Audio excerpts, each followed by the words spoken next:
আজকে বানাবো এই থার্মোকলের প্লেটটা দিয়ে একটা ওয়াল হ্যাঙ্গিং। থার্মোকলের প্লেটে আজকে প্রথমবার পেন্টিং করব, চলো দেখি কতটা ভালো করতে পারি।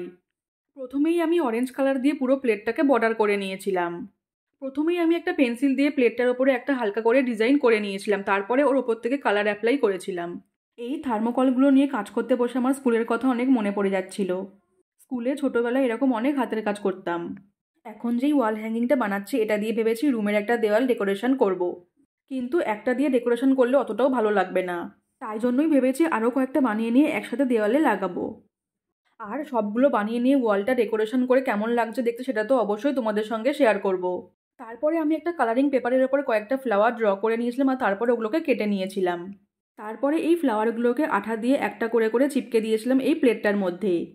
তারপরে নিচের দিকটা একটু ফাঁকা ফাঁকা লাগছিল বলে নিজের মতো করে একটু ড্রয়িং করে দিয়েছিলাম। এই তো এটা বানানো পুরোটা কমপ্লিট হয়ে গেছে। এবার বলো তো কেমন লাগছে দেখতে। তোমাদের এই ওয়াল হ্যাঙ্গিংটা কেমন লাগলো তোমরা কিন্তু কমেন্টে জানিও। চলো আজকে তাহলে এটুকুই, দেখা হবে আবার নেক্সট ভিডিওতে। সবাইকে টাটা।